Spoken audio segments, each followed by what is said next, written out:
pendidik hebat, selamat datang di Suara Guru Muda, tempat di mana kita saling bertukar pikiran mengenai dunia pendidikan dasar. Bersama saya Dwi dan saya Gita. Nah, episode kali ini kita akan mengangkat topik sebenarnya sering digunakan guru tapi belum tentu dipahami secara mendalam. Nah, kita bakal bahas tentang instrumen penilaian pembelajaran. Nah, untuk itu kita sudah kedatangan narasumber yang sangat luar biasa dan tentunya sudah sangat familiar khususnya di mahasiswa PGSD. Tanpa berlama-lama lagi, mari kita sambut Bapak Dr. Putu Aditya Antara SPDMB. Selamat malam. Nah, baik, mungkin bisa kita mulai saja, Bapak. Ya, siap. Nah, jadi banyak guru yang mungkin sudah sering melakukan banyak penilaian. Nah, tetapi belum paham bedanya dengan instrumen penilaian. Nah, sebenarnya apa sih itu instrumen penilaian pembelajaran, Bapak? Ya, instrumen penilaian pembelajaran merupakan sebuah perangkat untuk melakukan penilaian dalam proses pembelajaran. Ya. Sama instrumen ini sebuah alat ukur sebenarnya untuk menilai proses pembelajaran kita, apakah sudah sesuai dengan tujuan pembelajaran atau tidak gitu. Itu instrumen pembelajaran. Kalau dianalogikan, instrumen pembelajaran ini seperti timbangan dia. Kalau kita ingin mengukur berat badan kita kan menggunakan timbangan. Nah, instrumen pembelajaran ini adalah ketika kita ingin mengukur kemampuan peserta didik kita, gunakanlah instrumen penilaian itu. Baik Bapak, ini merupakan awalan yang sangat luar biasa ya teman-teman. Nah, selanjutnya untuk pertanyaan kedua, mungkin pertanyaan yang seringkali ditanyakan oleh para guru-guru yang baru terjun ke lapangan Bapak, tentang bagaimana sih urutan ataupun tahapan praktis dalam menerapkan instrumen penilaian tersebut. Ya,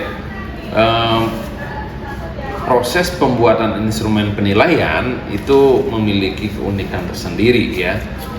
Sebelum saya membahas tentang bagaimana proses langkah-langkah penyusunan instrumen itu, perlu diketahui juga bahwa instrumen penilaian itu secara garis besar ada dibagi menjadi dua, instrumen tes dan instrumen non-tes. Ini harus jelas diketahui.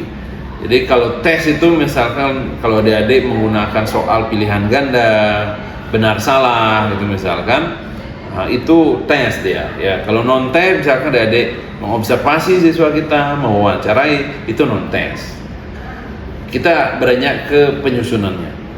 Instrumen penilaian itu mutlak harus dimulai dari memahami materi yang sedang kita berikan. Materi apa yang kita berikan ke siswa kita? Apa yang sudah kita berikan ke siswa kita? Beranjaknya dari situ. Berikutnya, ketika kita sudah tahu materi apa yang sudah kita berikan, sudah kita kawal dari awal, berikutnya buatlah kisi-kisi instrumen berdasarkan materi yang sudah kita berikan. Kalau ada teori-teori misalkan atau buku referensinya, itu yang kita pakai rujukan untuk membuat kisi-kisi instrumen. Kalau kisi-kisi instrumen itu harus ada aspek atau dimensinya, atau dalam konteks kurikulum merdeka namanya capaian pembelajaran, dan setelah itu ada indikator-indikator. Nah, dari membuat kisi-kisi instrumen ini barulah kita beranjak membuat soal-soalnya ya. Mutlak itu jangan sampai tidak membuat kisi-kisi instrumen. Kalau membuat tes ya, harus dibuat kisi-kisi instrumen lalu soal-soalnya. Setelah kisi-kisi instrumen baru beranjak ke soal-soalnya sesuai dengan kisi-kisi instrumen yang ada.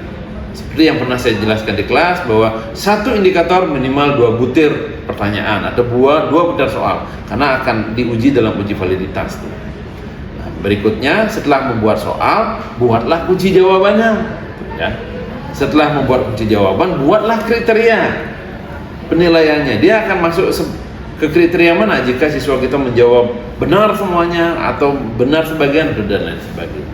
Nah, ketika sudah selesai ini, perangkat instrumen kita sudah selesai, barulah kita ke lapangan. Kita uji coba instrumen kita, uji coba validitas dan uji coba reliabilitasnya. Setelah menguji coba tes kita ini atau instrumen kita ini, barulah kita gunakan pada kelas di mana kita akan melakukan penilaian. Nah, itu prosesnya deh. ke pertanyaan selanjutnya. Nah, sekarang kita bahas sisi plus dan minusnya. Menurut Bapak, apa saja sih kelebihan dan kendala dalam penerapan instrumen penilaian yang efektif, yang umum ditemui itu seperti apa ya, Bapak? Kelebihan dan kekurangan instrumen itu, kelebihannya, instrumen akan lebih mempermudah guru untuk menilai kemampuan siswa kita.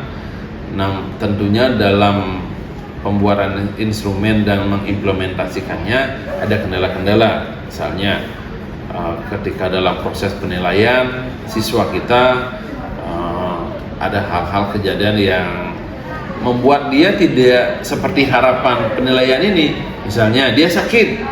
Nah, kalau dia sakit, ini kendala nih. Kalau dia sakit, dia nggak bisa jawab soal kita kan. Jadi kita tidak bisa tergambarkan bagaimana kondisi kemampuan dia yang sesungguhnya kalau dia sakit. Atau ketika ada siswa kita memberikan soal, dia nyontek ke temannya jawabannya. Nah, ini nggak bagus juga. Jadi siswa itu tidak terukur dia sesuai dengan kondisinya. Bahkan yang lebih kacau, kalau ada pilihan ganda misalkan soalnya, dia ngawur ngacak jawabannya, nggak jelas. Dia tanpa memahami soal dia jawab B saja. Kadang-kadang bisa sesuai dengan kunci jawaban kan, tetapi itu tidak mengukur kompetensi real siswa kita gitu. Kalau di kampus mahasiswa kita, kalau di sekolah siswa kita gitu. Nah, itu kendalanya.